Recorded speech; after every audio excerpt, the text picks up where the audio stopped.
All new Wannabeez. Let's go! Pointless distraction podcast. Don't know dick about John Van Hook. You know, Justin doesn't really like love songs, but I actually kind of do. I think I'll write a couple more. Fuck that guy. I'm gonna twist some nipples right now, guy. I don't care. It's out there. The monkey feels good. If you ever go missing, bro, I'm gonna be no help. Hello, and welcome to an all-new Wannabeez. I'm your host, Nakua, and always in the beehive, John Van Hook. Hey, everybody. And Justin Kyle. Yo, how's it going, everybody? And special guest, the Curator. Let's go! Oh, nice. Yeah, fuck yeah. Nice, perfect, guy. That was perfect. So, Wow. boys, you want to play some Fortnite?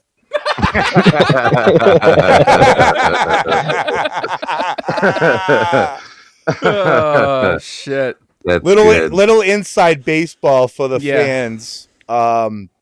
We had this idea to pod while we were playing Fortnite, but we just couldn't decide how to do it, why to do it, what to do. And everybody lost their minds. And it was you guys didn't know this. I know. I wish it was recorded. Like afterwards, I was like, "Fuck! I wish we had just recorded the Zoom." No, I mean, you two don't know this, but me and Curator played Fortnite last night, and Curator's wife said the funniest shit I've ever fucking heard. What'd she say? She was basically like saying, "What are these bunch of little bitches fucking complaining about, guy? Talking about over here in the fucking." I was laughing my ass off, guy. It was so amazing. Fucking funny, guy. So, Justin. Curator's wife sounds like a badass. I'm just gonna. She sounds She was roasting us. Roasting the shit out of us, guy. She just didn't understand what the fuck we were doing or talking about, and it was the funniest. At each other. Screaming at each other about fucking why, how, and what, how we were gonna play Fortnite and pod together, and it was the funniest shit, guy. Needless to say, we all Justin left. John goes, I just was trying to make it work, guy. And I was like, me and Curator were like just sitting there going, okay, I guess we're playing Fortnite, guy. I know. I want to come out and apologize in a Ming Chen sort of way. Oh no. No, I might want to redo that. I don't think that was a good enough apology.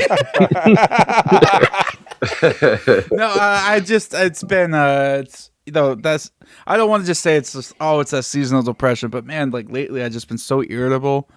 And last night I was just like, the cup was full. It was just like overwhelmed, and I lashed out, and I shouldn't have. And I just want to say I'm sorry.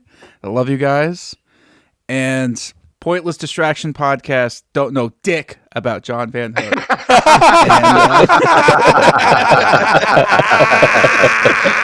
I just want to say no apology necessary.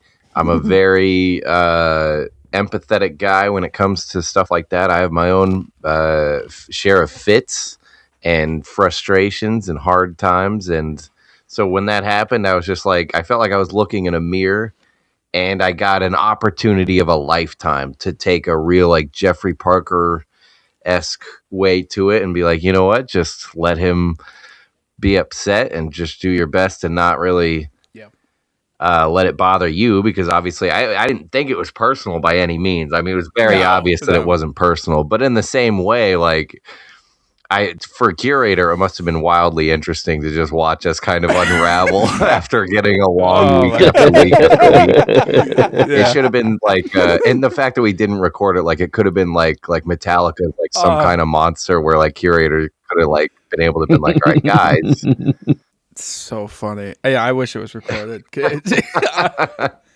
Oh, it was so good. You know what? So like after that, me and Harley went out to just get something to eat, and I got a notification on my phone from Twitch, and it was just Wannabeez streaming Fortnite, and I'm like, these motherfuckers. What would you have done? You click on it, and it's the three of us, but we had like the Alaskan take your spot.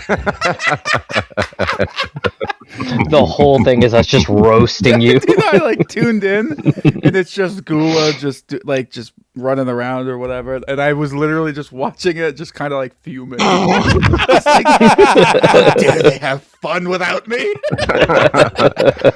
And then I just started laughing at myself at how fucking ridiculous it was.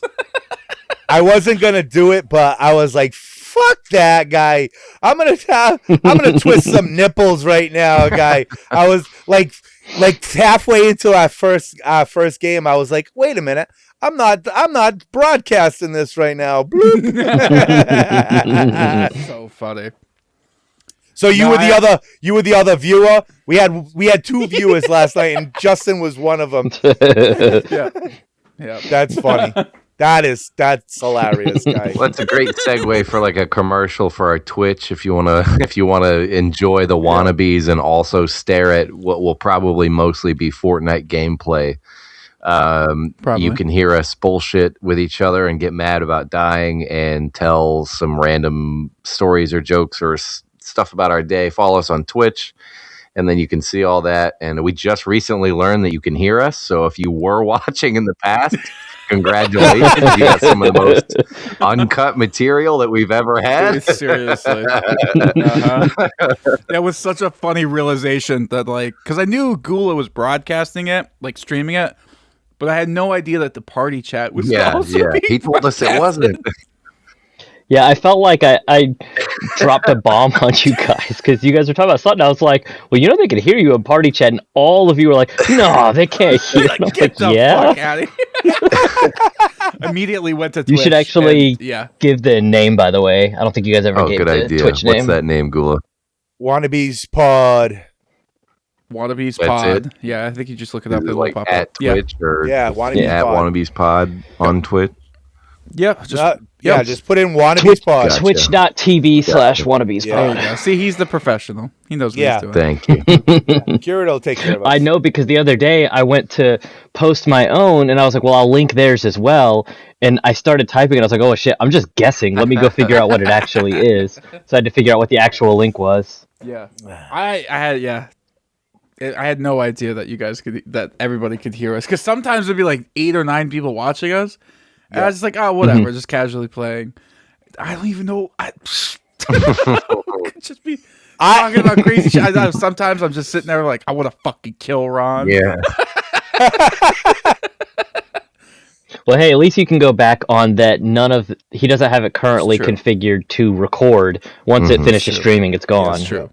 I don't even know how to do that. That's the thing. Like I didn't even set it up the way I was supposed to. I just one day was like, we're playing, I might as well make it. And I made the Twitch channel. I was like, fuck it, we're gonna play anyways. And people, I was figuring some people might want to just tune in and think.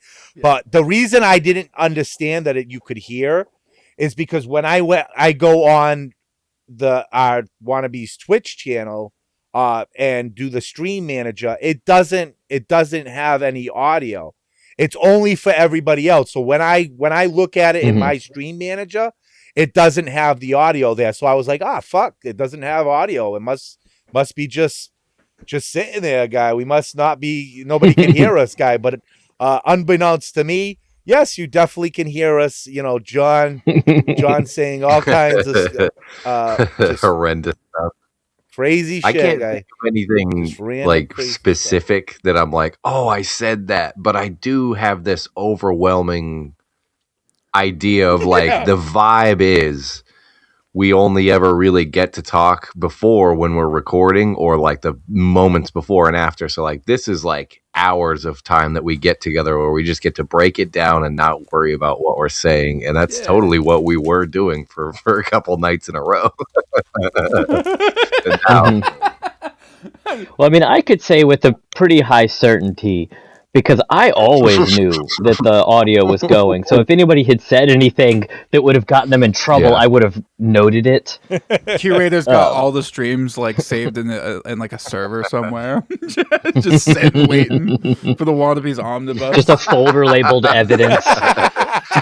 John's N-word supercut.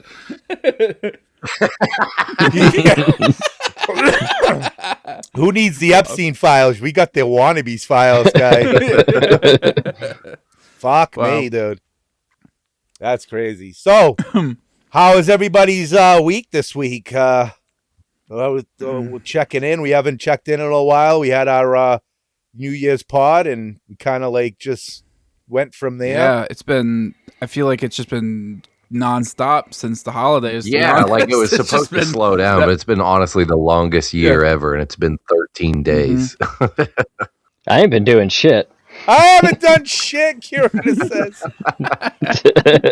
Yeah, it was funny because I was like, trying to figure out like if we could do it tonight because I didn't know, like, after last night I was like, it's kind of Beatles broke up. The Beatles broke up and we were like, thing. And then Justin was like, came back in the messenger was like, yeah, I'm down. And I'm like, oh, well, one's there. And then he was like, oh, go see if the Curator could thing. I'm like, Curator, you wanna come and record with us tonight again? I promise I won't hit you guys tonight. I swear. And then John's usually, because he's usually at work, he doesn't see it till like 2 hours later. So I'm saying, like, is John actually mad about this situation? Is he gonna actually come on tonight? I'm like, just sitting at work shit. like, Justin doesn't really like love songs, but I actually kind of do. I think I'll write a couple more.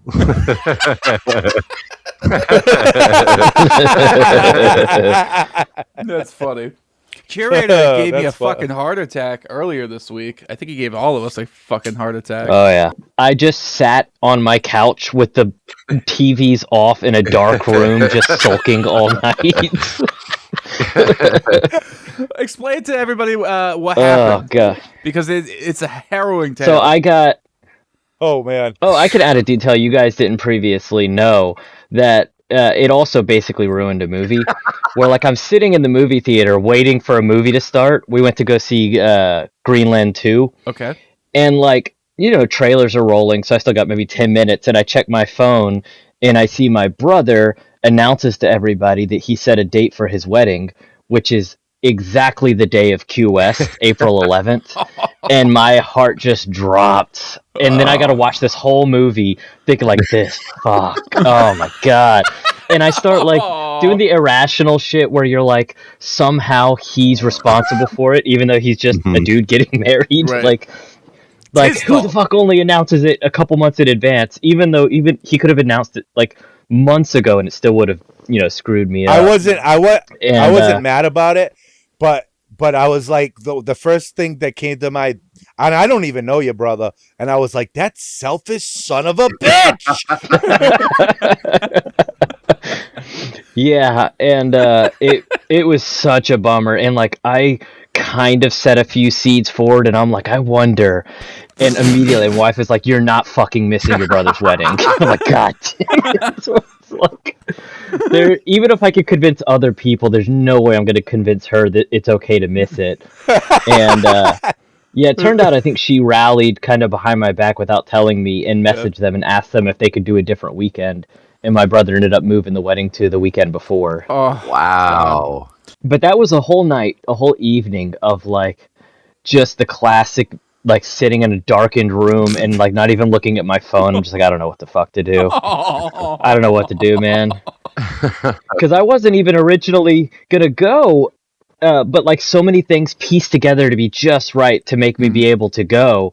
And then I was like, I'm gonna throw myself full force into this thing now that all this stuff came together, and to have it all ripped out from under me was brutal. Yeah, man. That's all I kept thinking about. Oh my God, he made that whole thing, and it's like it just He's working hard. fell apart. Dude. I'm like, Dude. I'm like, it just like my heart sank into my cock, guy. I was like, what the fuck, shit, guy. Yeah, I was pretty Talk through bummed. the room.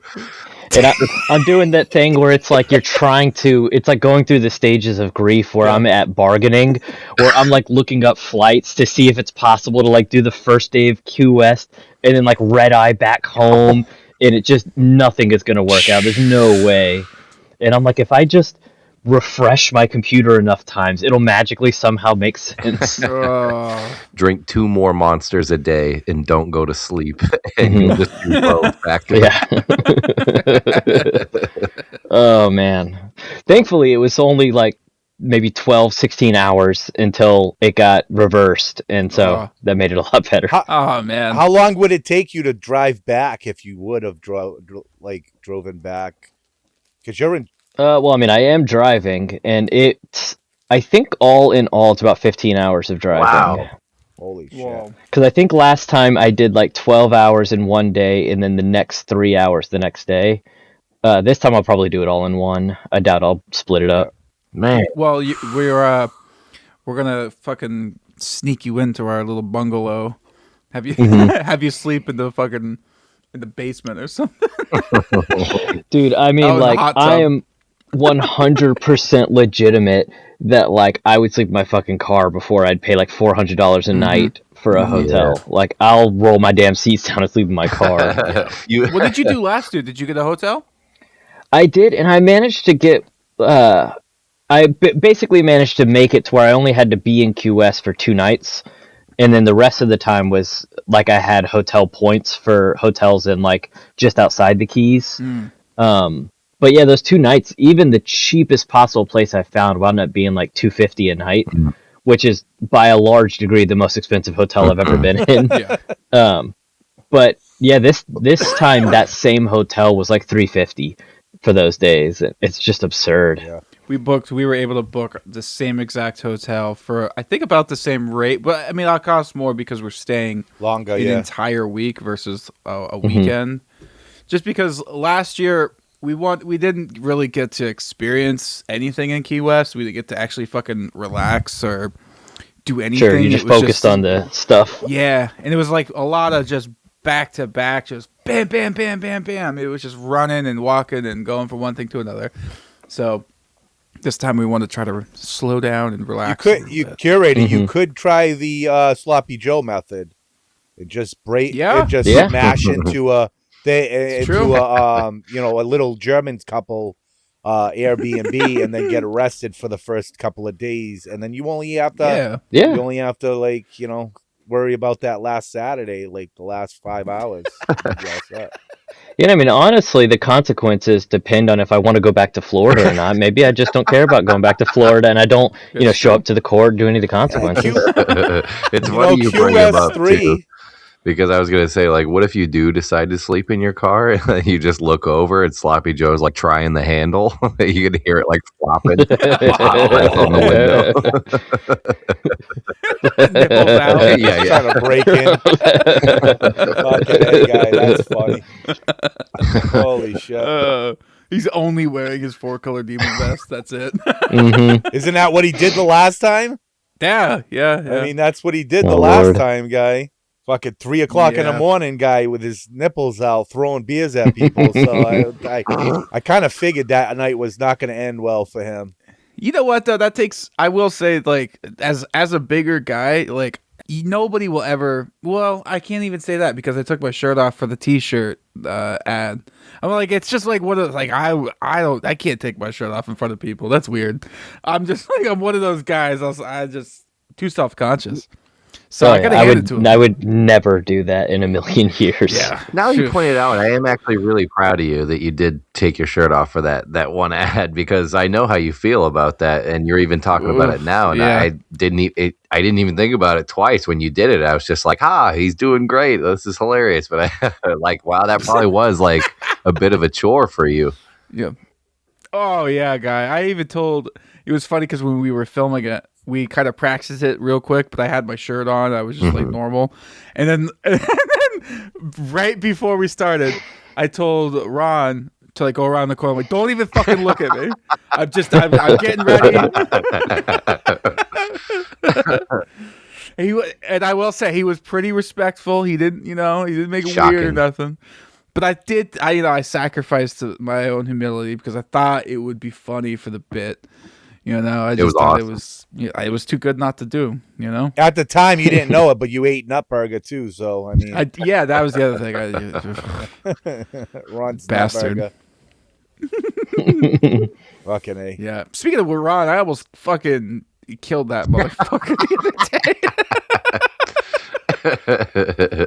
What's the matter, Justin? You don't like the attention that he gives you? No, I got a little taste of what Gula got while camping, and like, dude, fucking relentless. And like, so it was like what Gula was saying about the titty pinching and shit. That's what he was doing. He was pinching my tit, or he was rubbing my lower back, or he was just running his fingertips across my shoulders while he walked by me or something. And it just was fucking pissing me off. He's really got a type. And I don't know if his type is like guys with big dark beards, or just people who generally don't want to be in his presence. I think that's it. Yeah, like his girlfriend's a lesbian, for crying out loud.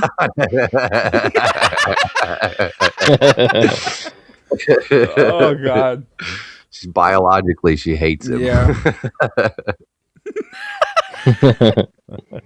How's Curator's week? What have you been up to?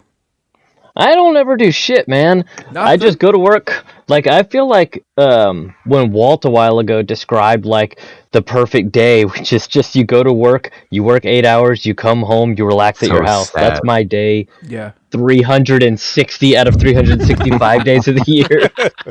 I say so sad while I'm also doing the same thing. Well, that's exactly what I want to be doing. Yeah. Like, I don't know. That's the life, really. That's life for me.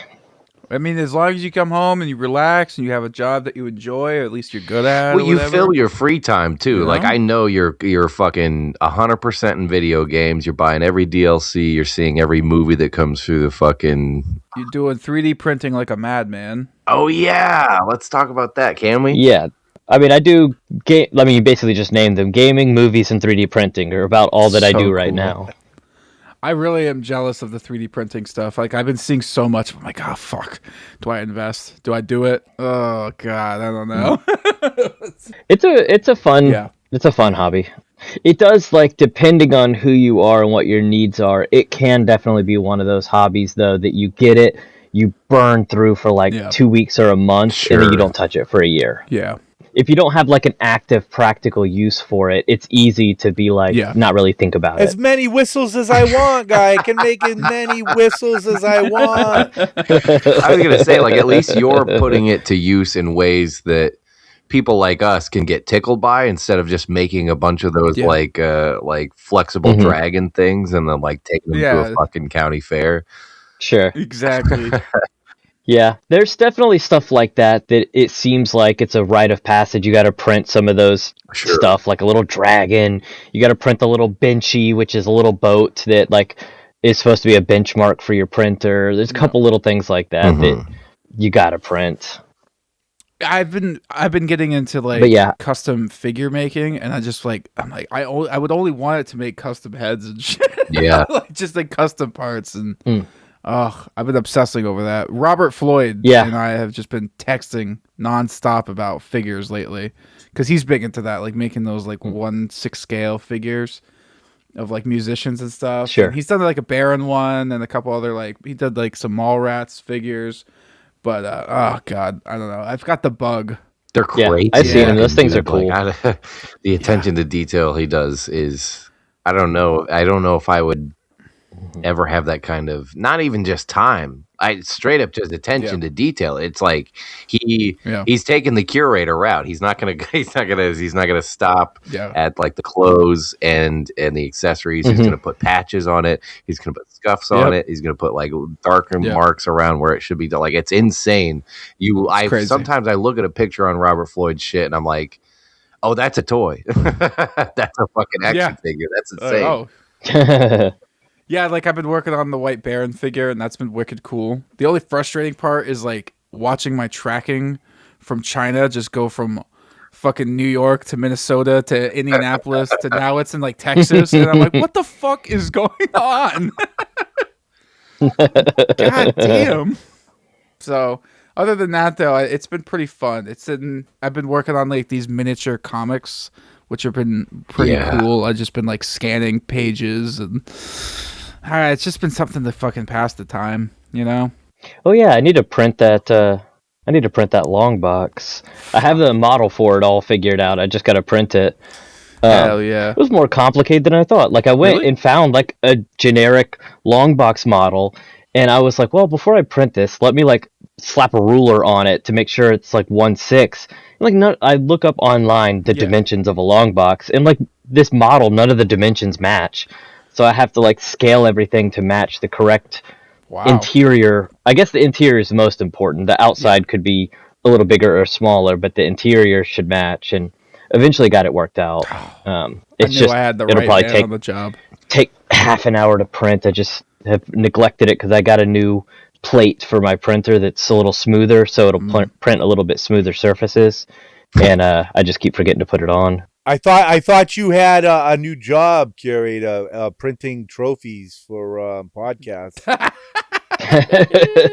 Oh, actually, Gidim sent me a text the other day of, like the display case they have there. Yeah. They rearranged some stuff, and the trophy is now kind of like front and center in that display case. So it's freaking dope. Hell yeah, that's guy. so fucking sweet. Although it was interesting where they elected to not have a nameplate on it, which I thought was interesting. Yeah. Especially because it's not like a generic 1, 2, 3 trophy. It was specifically marked as 2025. Yeah. Christmas 1, 2, 3 trophy. Yeah. So yeah, I don't know. It was an interesting choice to not put a nameplate. Back to the long box thing. I mean, now that you've already went out of your way to make the comics. The pages are page by page accurate. It's like a little mini comic. It's insane. Well, Mike, part of that, it's like a part 2. Are you going to go as far as to like bag and board them to put them in the long box? I was thinking about it. I'm kind of waiting to see what the long box looks like, and then I'll go from there. Because if I got a little wiggle room, maybe. But then at the same time, like, what the fuck am I gonna do for the bags? What am I gonna do for the boards? Well, the boards would just be easy. I gotta cut them, but the bags would be a little difficult, I think. Yeah, but if you went to a Home Depot, that stuff that goes on the windows and you kind of like it's heat shrink kind of like. If you took that, right, and then just wrapped it after you like boarded it, get like a piece of brown cardboard and backed it, and then wrap that around it and just tape it on the back. Then just take a hair dryer and kind of like just go. It'll seal it like it's in a bag. That's cool. A comic book bag. So what I was that might be an idea for you. I was thinking because when I did the buttons, I had to cut those bags to a certain length, and I used a wood cutting tool to like just in a metal ruler, and I just fucking cut the bag, and as I cut it, it like sealed it too at the same time. So it was kind of cool. I might do something like that. I don't know, but speaking about comics, you might everybody might remember that we were supposed to do. We did hint at that for this episode. We did promise you a Barry McLean Jr. episode. Unfortunately, he had some personal stuff, and he couldn't record. But we're still going to do it. And I still want to say, if you guys want to follow along or want to read along or come with us through this art gallery and get, some of his comics, Billy the Kid, and I think Ann Bonnie's on there also. You can get that at bluejuicecomics.com, and at checkout, use TESD123 at checkout and get 20% off any of that Blue Juice comic merch. And you can come follow along with us when we actually do the episode. So read Billy the Kid, and we're gonna go through some of his Barry McLean Jr.'s artwork and what's going on. So if you wanna, like I said, if you wanna follow along, that's Tell him Steve Dave, TESD123 for 20%. And absolutely, you should. I just picked it up in preparation for this before we got the news that it came down that we weren't going to be doing it, unfortunately. But I think, I mean, I hate to say it, but make something positive out of something negative. It gives us more time to absolutely. You should go out there and get this book. Fantastic. I mean, we've all seen Barry's art. Fantastic art. But then the amazing story to go along with it. And I'm a sucker for Westerns. And Billy the Kid is just really sick. And after that code, it's like $7 for the first issue. Yeah, for like the digital version or something. Yeah. It's a no-brainer. You got to pick it up. Literally the first like few pages of of story is like him fighting a tornado and like saying some like some stuff, like, all kinds of. He says cocksucker in it and all this other stuff. So it's like all kinds of. It's a crazy, very good, well done, beautiful artwork, beautiful story. Definitely go pick that up. I do just want to give my condolences to Barry and his family. Just a big shout out. Go follow him on Instagram. I think it's at @stay_broke. I'm pretty sure that's what it is. Yep. He posts a lot of stuff, and just give him some support. I'm sure anybody listening is already following him, but he did the really cool like comic book style Wannabeez shirt. Yeah, black and white, all of us as bees. It's awesome. Yeah, so cool. John, what have you been up to? It's had its ups and downs. I have this thing in life where I've noticed, and I'm sure a lot of people will disagree, but maybe it's just personal to me. I've noticed where like jobs, maybe just to a certain caliber, but jobs for me have a shelf life. And I sit many days at my current job worried about where the shelf life is, because I do like it and I don't like change, and I don't want to risk a pay cut looking for something else or XYZ. It's all such a nightmare. So a little bit of that mild anxious paranoia going on with it, but otherwise it's been, there was some rockiness. We had a little bit of like a management change, and that can always fucking throw a loop into things. It's like the job you had before is not what you recognize now, and that can be really stressful on you. But all in all, it's sort of evening out on the other side, which seems like it's a good note. But then again, like this all kind of just like dropped on our lap. So I feel like I'm still in that traumatic stage of just like, it could change at any moment. So that is what it is with work. At home, I think things are better than they've ever been. Good, man. I'm looking at it right now. Max has been sleeping in a pack and play because just from convenienceness, I guess. But today I put together like his official crib that he'll be sleeping in next to our bed. Curator was like, "Is that a word? Convenienceness? It is now. Word, I'm coining it, baby." There's convenience, and then there's the essence of convenienceness. You know what I mean? Like, it's not quite a convenience, but it's like, it's more on it's leaning towards convenienceness. Anyway. But anyway, I put together his crib today. It's looking good over there. I'm feeling good about that. And there was another couple things in the house that like really needed to get done today that I've been doing. And it's not just today that things have been good. I mean, family's good, wife's good, kids are good. Things seem all right. I mean, it's always good in my head when most of my problems are exterior. And so, like, while I might not be that thrilled about the job, it's good to know that, like, I can come home and then not feel like the world's caving in on me when I get past that door, you know? Yeah. I totally agree, and I'm with you on that one. When I walk through those door and I get home, I'm like relaxed and I'm happy. But when I'm at work, I'm kind of been like you said, it's like, have I reached my shelf life here? Yeah. Like, have I reached my time? I don't know. Do I want? How long can I do this? Yeah. You know, It's not a bad thing to It's think, but just- it's a scary thing for sure. yeah, and it's like, what the fuck am I gonna do? Yeah, yeah. You know what I mean? I'm literally not like I have nothing. I am not a mechanic. I can't be a mechanic. I'm not good at that. God, I fucking You know, I suck. have no real like I have no real like trade that I could Sure. like live Sure. off of. Professional podcaster. Yeah. Well, I don't know. I wouldn't lean into that one. But what you need to be is just really just a student of life, right? So like you should always be Yeah.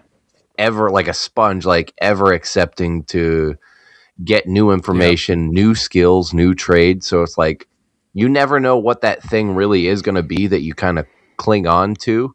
I used to roof for years, and I'm not even 100% sure if I could go back to it. But when I was doing it, I was like, is this my thing? This is awesome. Like, I see people complain about this and disregard it as like some of the hardest labor that they've ever had to do. But then I really did enjoy waking up and doing it day after day. And like I said, now, like I'm a little bit more of a softened creature, but you never know what that thing is. It's going to be like with Gula. I mean, obviously he found something really electrifying about being in the field of electricity. So he went on to be an electrician. And then like it's just something he's gone on with and he got better at. And it came to the point where like it's such second nature to him that people are literally calling him and begging him to come back and do the electrical. You know?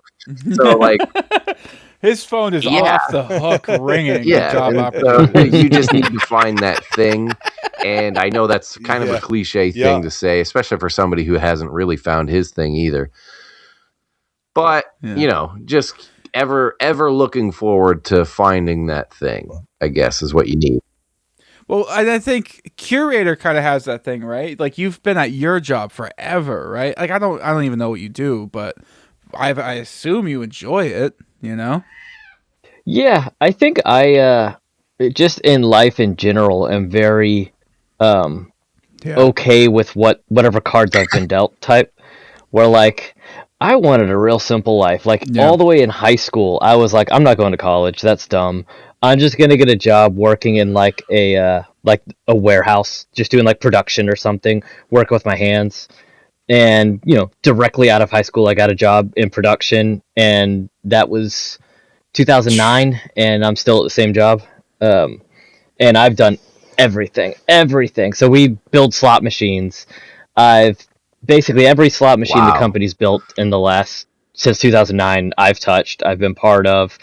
I've done field work where I went to the field for years. I've done phone support. Damn. I've done server support, everything. I've built the harnesses, the electrical harnesses. I've done everything. Kind of a catch-all at the company now, where whatever needs to be done, like fucking, they need to hang a shelf in the break room. Yeah, it's a great position to have. Gula is that guy. Yeah, I'm just a floater. But nobody's saying like, yeah, like nobody stocks those vapes like Justin does. I know that truck comes in, but like, damn, he really gets them on the shelf. I think honestly, it's not like I love the people I work with. I do love the store, but it is kind of like, you know how like with Walt is like he has a fake Walt that he did for like Comic Book Men. I have a fake Justin at work. I 100% have like a fake persona for customers and just like sales and stuff. And like, it's fucking exhausting sometimes. I was just gonna point something out. I don't know if we want to bleep the what Curator said. He said his real name, so I don't know if this episode would be full of chopper barks. I don't care. It's out there. You don't care? I mean, only in as much as that it's a fun bit to still be like quote unquote anonymous, but I mean it's definitely out there. I bleeped it in my ears when If you ever go missing, bro, I'm gonna be no help. What's kind of funny about that too is you're talking about having like the fake Walt version at work, and I'm thinking, do I have that?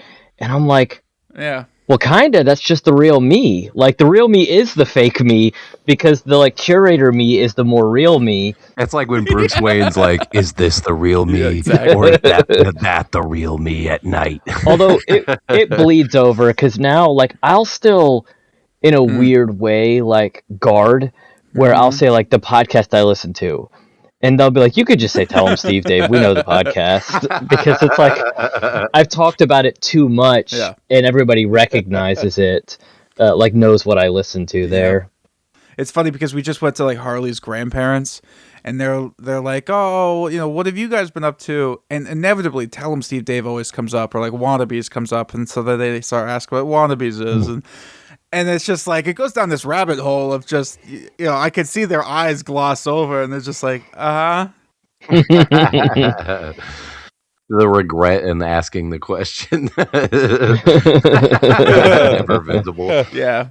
But I think I got to find some, maybe I'll read some Savage Compassion or something. I just got to find like a new perspective because, you know, fake Justin. That's what you need. Fucking, like, it pays the bills. You know what I mean? Like, pays the bills. Yeah, no, we all feel that. We feel that. I think every one of us understands that exact sentence. Yours is way, way, way, way more in the public eye than any of us have to deal with. Like you are assholes on the front line. Like you are the first line of defense against the fucking crackheads of the world. Like I can't go to the movie theater without seeing somebody that I know. Or like I literally have gone. I was at a red light. And during the summer, and I like look over, my window's down, her window's down, and her kid's in the back seat, and I can kind of like see him pointing at me, and the driver, his mom, just goes, "Are you the guy from Sensi Side? Are you the guy?" I'm like, "Yeah, I probably sold you a vape one time." Like, what the fuck? The kid's in the back vaping. He's just sitting there vaping and shit, guy. That's the guy that sold it to me, mommy. Yeah, I know. Justin's the one that sold me my vape when I was your age, guy. That's awesome. I do enjoy it though. I do take a lot of solace that I don't have to work with the public. Like we don't touch the public at all. Oh yeah, you would hate people who use slot machines. You would fucking despise them. I guess technically, when I've worked in casinos, like when I did field work, you're like working public adjacent. But like, you know, the people don't come to us. Whenever they come to us, we just point them at, because, you know, we don't work for the casino. We work for the slot company. So we would just point them at a casino person. How do you do with smoking though? Oh, I hated it. That's like the best thing that COVID ever did. Is when the places closed down, when all the casinos reopened, they were either A, no smoking at all, or like quarantined smoking sections off to the side, because you couldn't like mask and smoke, or I mean, not realistically at least. And so most of the sites, now that the restrictions have lifted, most of the sites still just don't allow smoking, and it was a godsend because it was awful. Like there was one site we serviced that used to be like a huddle house. So it just isn't designed for a ton of people and a ton of hot machines. And like you would walk in and it would be like fucking Cheech and Chong were in there, where you open the door and like smoke comes out the door, but it's just cigarette smoke. And it was awful.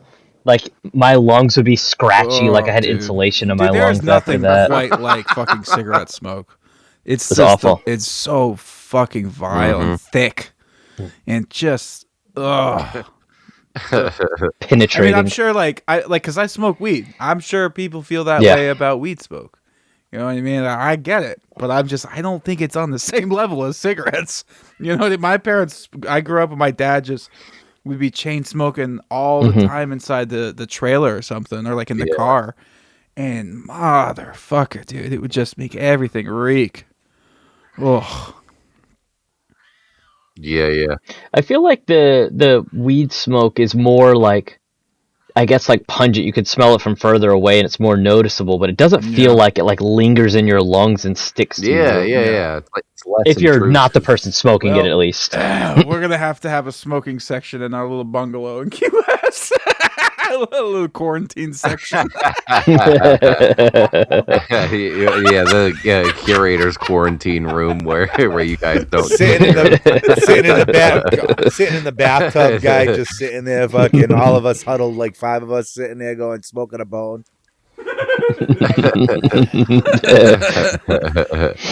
With you got like the dryer sheets and the toilet paper roll. That's awesome. You write curator's name on the side. That's funny. Do you guys like trashy TV at all? Depends on the TV. Yeah, I hate trashy TV. So okay, like what are we talking? Hate it. So all right. So what's your definition of trashy TV? Give me some throwouts. Real Housewives of anything. Bingo. Curator. I hate it. Yeah. I mean that kind of stuff. I don't in general believe in the concept of guilty pleasures. That just means it's bad. And I don't. It's like a acquired taste. That's like, I'm sorry, that's bullshit. It means it's bad. Yeah. I don't know. Well, we're talking about a guy who doesn't drink, doesn't smoke, doesn't partake in most of the things that are considered acquired tastes. Yeah. Well, because I have that general philosophy that it's like, oh, nobody likes it right away. You only like it after a while. And it's like, bitch, that means it's bad. So, like, you're out. What are you talking about? On, like, BDSM is like those people either really want to be hurt or they're not into it at all.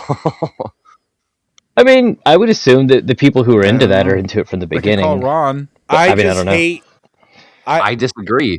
I disagree because I think most people like that got hit in a way, and then they were like, "Oh, that didn't quite hurt me." I thought it was gonna, and then that's how they fall into it. You don't just wake up one day and you're like, "Somebody punched me in the fucking mouth." I don't know. It just like I every time I watch it, because Sam watches all of that stuff. My mother watches all of that stuff, and every time I watch it, the Housewives especially. I'm like, what are you bitches fucking complaining about? We are rich. You got everything you want. There's all kinds of, but yet there's just, we got drama and we got this and oh my God, my kid didn't get into the special school and fuck off. We got real problems in this world. So fuck you, bitch. Fuck Justin sitting here fucking selling fucking vapes to motherfuckers all day, guy. And you're complaining about sitting in the sun and fucking relaxing with millions of dollars? Get the fuck out of here. My personal assistant got sick, so I couldn't fucking, I don't know. Like I had to do something with my life, guy. Fuck off. What about you, Justin? When I thought of trashy TV, for some reason, the first show that popped in my head was Hardcore Pawn. Like, I could that's see pretty it. trashy. Yeah, no. Like if you watch more than one episode, you're partaking in trashy TV. Yeah. Oh yeah, definitely. What's the guy? Yeah. His name's It was like Les watching a car wreck. Les. Yeah. He looked like a crack addict.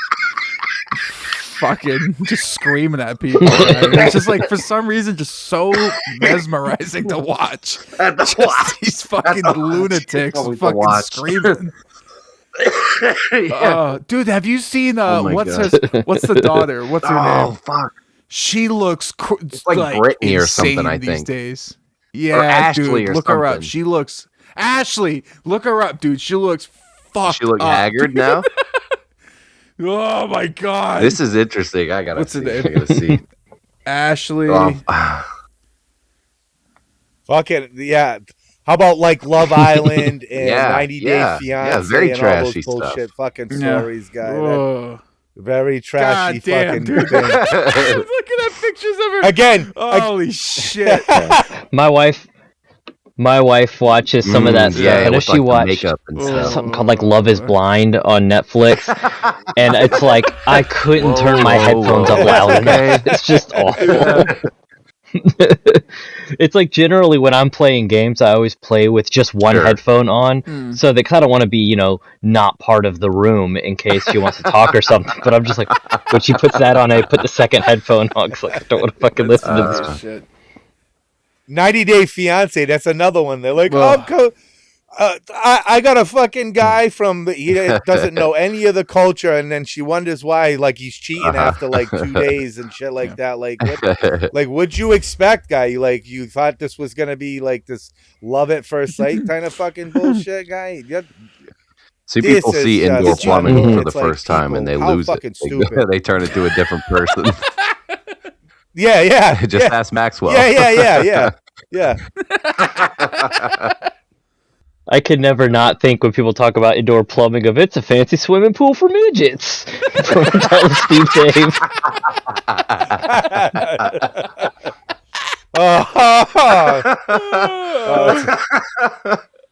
Wow, fucking A, guy.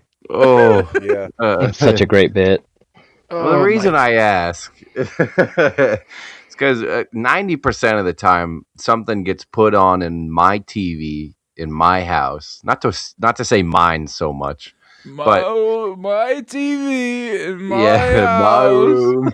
my room. No, but the people that I live with, my wife and roommate, they are very acquiesced to putting something on the TV. They will watch, but they are never the first to put it on. So I'm usually the first to put it on. Most of the things they're watched, like I've made them fans of so many different things because I just put them on and they've never seen it. Every now and then I turn the tide and I'm like, no. I want you guys to put something on. It's going to be something you guys want to watch, and I will sit back and watch you guys indulge it, and then come down. Not to say come down, but come to your level and really try to get into it in the same way that like I made you watch Star Wars. So recently we've been getting into. We're only about halfway through the second season of Jersey Shore. And I have to say, it is. What is the word I want to find? It's your cabbage. Bad. Enigmatic television. Enigmatic. I'm not sure if that's a word, but it's another word I'm going to coin if it's not, because it's an enigma. You can only do one per episode, dickhead. Okay, we'll make it next episode's word. We already got one fucking scoped out. Enigmatic. It's an absolute, like, I feel like I'm looking into a parallel universe when I'm watching this show, and it's also it's so dated now. It's scary dated, and it's just every cliche every cliche you can think of about what it said that's about what they're this doing, show. like the fist bumping and shit like that. Yeah. And I so one of the things I wanted to point out actually is two terms. I wish I had more, but again, I'm only two seasons. Maybe it's like one fun term a season I'll get. I think there's like 9 seasons. I don't know if I'll make it that far. Holy shit. I don't know. I'm not. It's not Breaking Bad. Dude, right? There's so many other things you could do with your life. Yeah, like watch Better Call Saul. Yeah, man.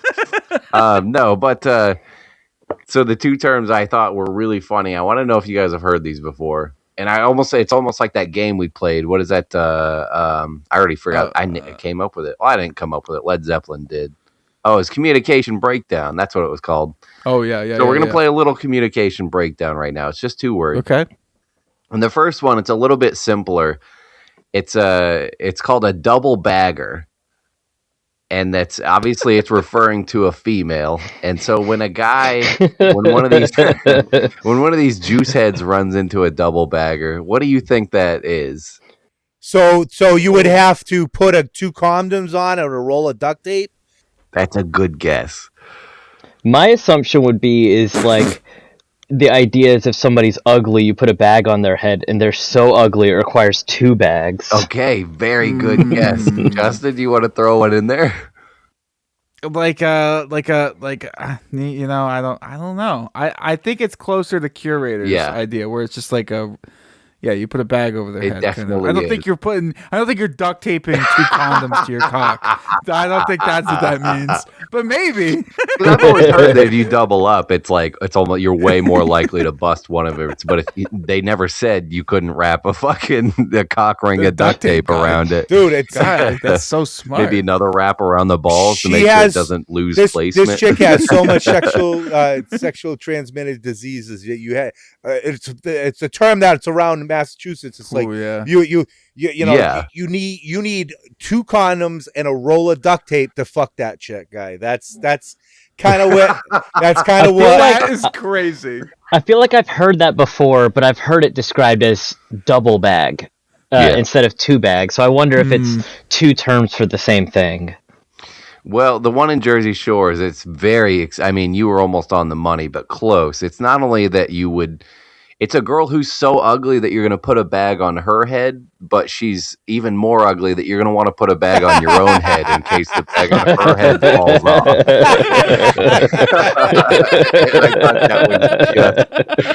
That's funny. Just otherworldly. Like, what Olympian mind came up with this kind of concept to be like, I better put safeguards in because if you're fucking her and all of a sudden her bag falls off, you're gonna get a fucking thing. But if you have protection, might want to fucking get one of ski goggles and paint them black, guys, so that you can't fucking. You get Vanta Black guy. You should just paint them Vanta Black so you can't see them anymore. That's like winning the Kobayashi Maru. Yeah. Dude, this was reminding me of. Do you guys remember the Howard Stern like Butterface contest? Yeah. Where they would have like these chicks come in with a bag over their head, and they'd be like really like sexy bodies and shit. They would take their bag off, and it'd just be like this fugly looking chick. And all the judges would just go, "It's a fucking pterodactyl under there, guy. It's a literal pterodactyl." She's like, fucking. You're like, oh my god, put the bag back on. It's like a reverse Scooby-Doo reveal.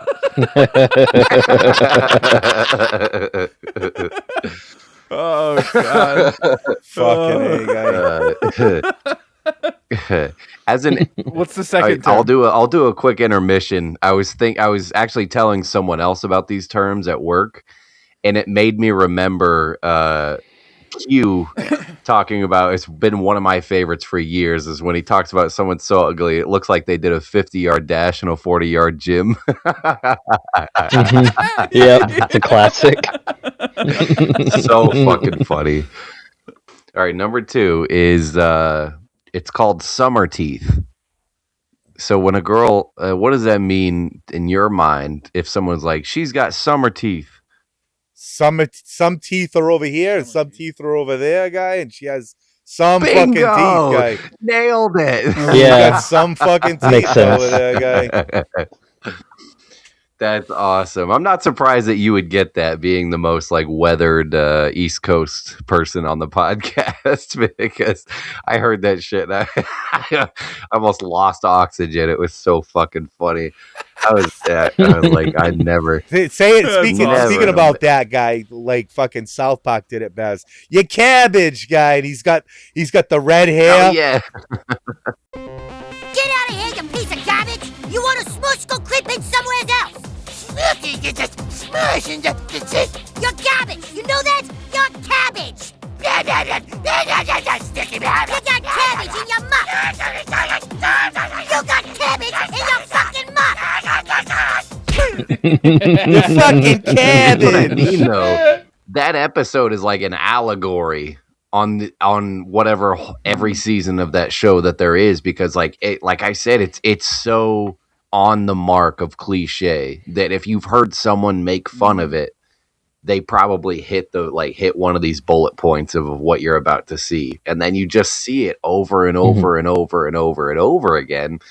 It's really incredible. But obviously it was electric. I mean, it like when they did the first season, it blew up so fast that immediately got on the wire and like, we got to get these fucking kids in a nightclub right now, and get that shit back on MTV for season 2, because season 1 did so well that I think there was less than a year between the filming of the two of them.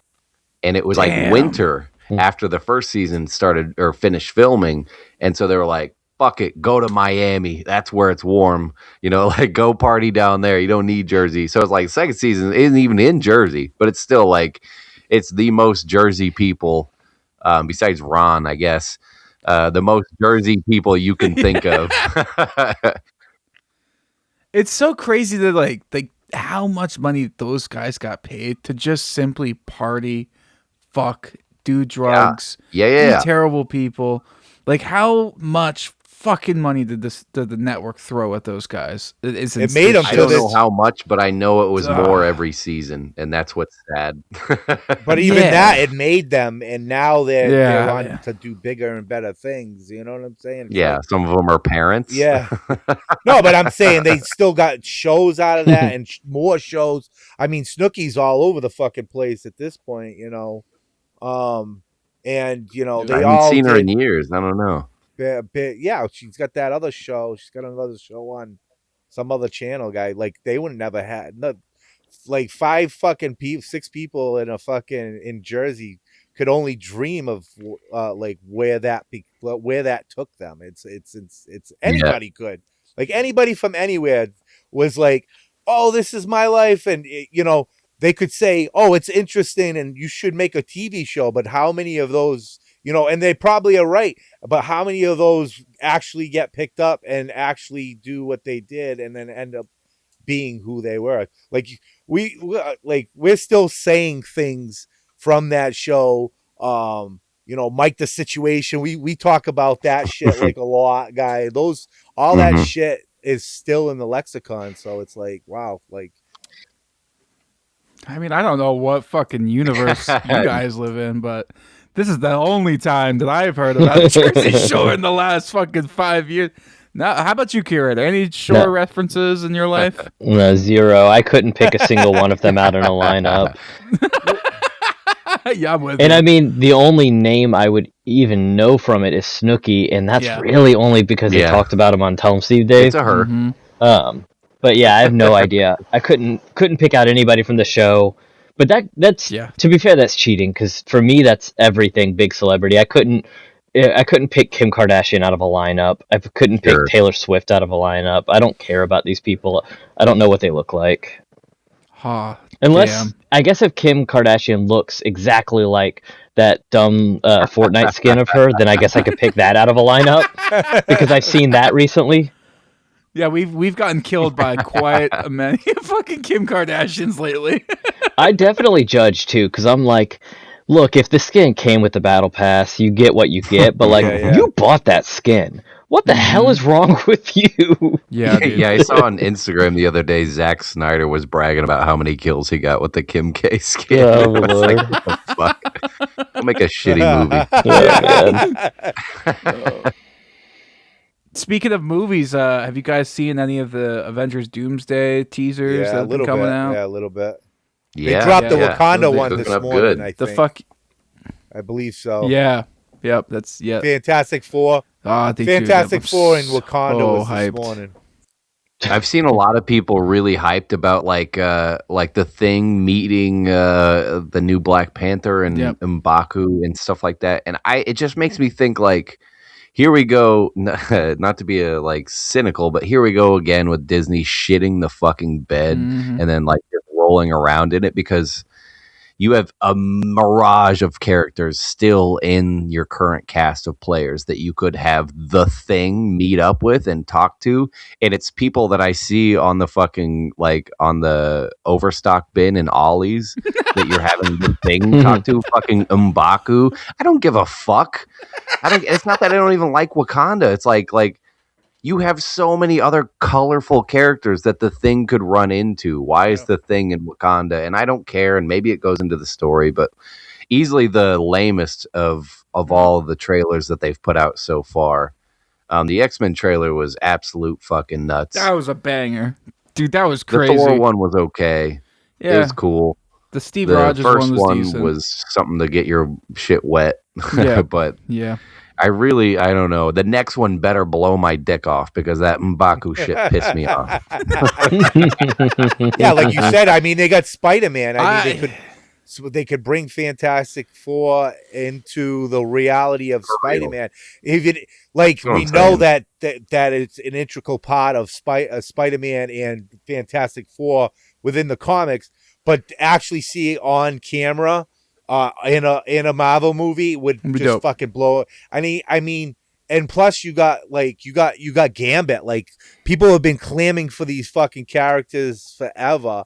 Like, and now you actually have a person that's playing them, which is, halfway fucking decent, and you just shit the pot because it's Disney and they gotta do the Disney fucking thing, guy. It's just the way it is. But they're the fucking richest company on the fucking planet and they own everything. So what the fuck do we know, guy? We don't know shit. Amen. I feel like those movies are probably, thinking back on it, the closest thing to like a quote unquote guilty pleasure type thing I have, because like I don't really care about these movies, but I've seen them all. Like, no, I don't. Like, I see these trailers, so I'm like, okay, I guess, whatever. I'm gonna watch it. Yeah, I don't really care that much, but I guess I'm gonna watch it. Sure. Yeah. I haven't felt super excited about any of them since probably Endgame or maybe the third Spider-Man movie I was pretty excited about. But yeah. It's just been kind of meh. What I'm really excited to see is that new Primate movie I heard is really good. Yeah, I saw that this weekend. Was that good?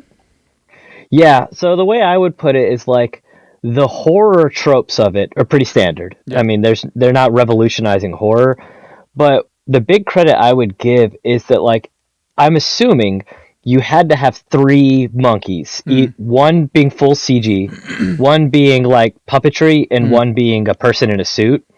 And I completely could not tell you when was when.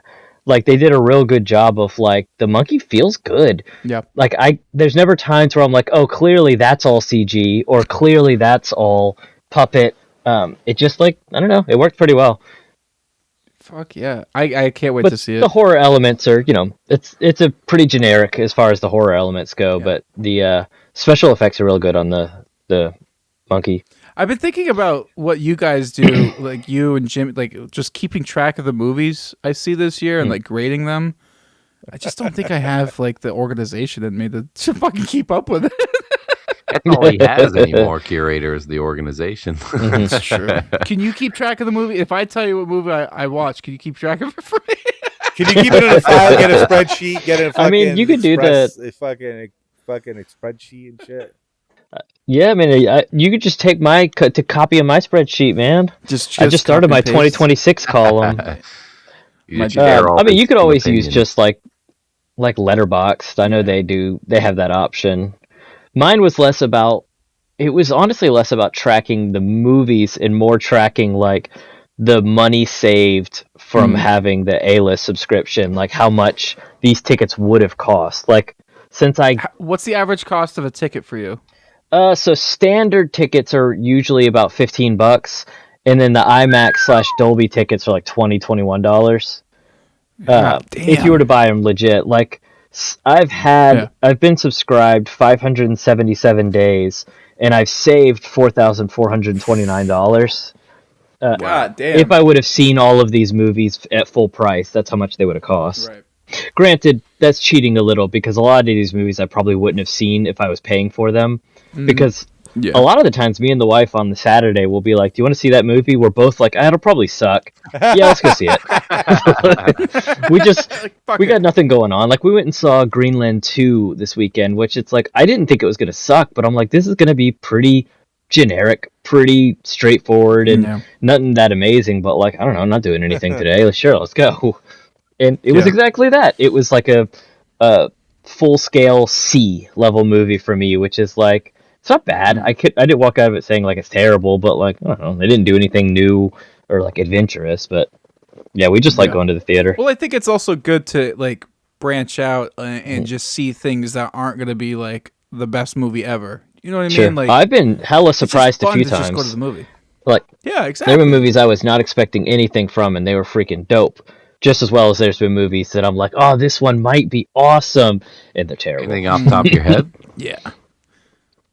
For which direction? Like something you didn't expect out of it and then you left loving.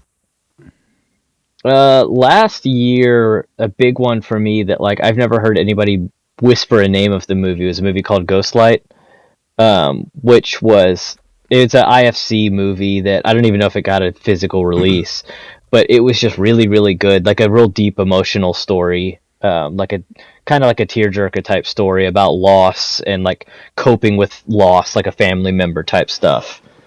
And Okay. yeah, it's good. It's basically like, to like not spoil it, but to give you the basic setup, it's like a family that the son died, and like coping with that and coming to terms with it because the son died because of like his girlfriend at the time, and like forgiving what is a teenager, you know, even if they are ultimately responsible, you can't really bear grudges that much. And so yeah, it's just a really, really good movie, really well acted and shot, and it kind of came out of nowhere. I was expecting nothing of it, and I really dug Yeah, it. that's the total opposite of my movie experience. It's usually like, oh, my mother's like, oh, you want to go watch Zootopia 2? And I'm like, oh, fuck it. You know what? Fuck it. That's the last movie I watched was Zootopia 2, guy. And And he's like, I fucking love Zootopia. I fucking loved it. I did. I fucking seen the whole stay movie. awake Stayed for it? awake for it. It was good. He's seen every frame. I didn't blink. I didn't blink this time. The whole time. I didn't The whole blink time. once. Take that, Del Toro. I was impressed with Avatar. The third Avatar movie. I was very impressed with that one. I really enjoyed it. Sure. I don't know. I've never really been a fan of the Avatar movies, but I don't know. Like the second one was good. I really enjoyed the third one. I feel like I held a hard grudge against the first movie for a while. That was just basically like, this is bullshit. This movie doesn't deserve to be like the #1 selling movie of all time. Exactly. But then eventually I was like, what the fuck do I care? Like, what do I care if it sold well? Like, what a weird thing to be like judgmental about. Like, they should feel bad that people bought tickets to their movie. Like, it's not their fault. Yeah, like fuck them. And Yeah, I feel the same. It was just really, really popular at the time, and everybody was talking about it, and I was just like resentfully didn't like it because everybody liked Well, it. I think that was the thing. We all like were having a hard time grasping, like, but it's a generic story. It's Fern Gully. Yeah. How is this the biggest movie of all time? And I think it really is just because Gully, isn't it? The same reason all of them, it's the same reason all of them have done good is because it's just a state of the art for visual effects. And the first movie, especially because it was on like the dawn of 3D movies. That people were paying that higher price to see it in 3D. Well, I don't know, but I didn't see Robin Williams in Avatar 1, so I don't know what you're talking about Fern Gully. Do we have a fact? I have a good fact, guy, and I'm very proud of this fact, and I think it kind of goes with what John, the word play that we've been talking about, the origin of testify was back in Roman days. Two businessmen would, by ending a deal, would put each other's balls in their hands to signify the trust that they think, and eventually that act became testify, and that's how we get the word testify today. So are you saying you want to see me and Justin cradle each other's balls? Yes. Look into each other's eyes. Yes. And say, Justin, I'm sorry. I will play Fortnite whatever way you want me to play Fortnite, guy. And Justin looks into John's eyes and says, "Oh, don't worry about it. We don't have to play Fortnite thing." And the video, guy. Be cool. Shut the fuck up. Buzz, motherfucker. You guys want to play some Fortnite? Yeah. Let's go. We can record it. Let's record it, guy. Fuck me, guy.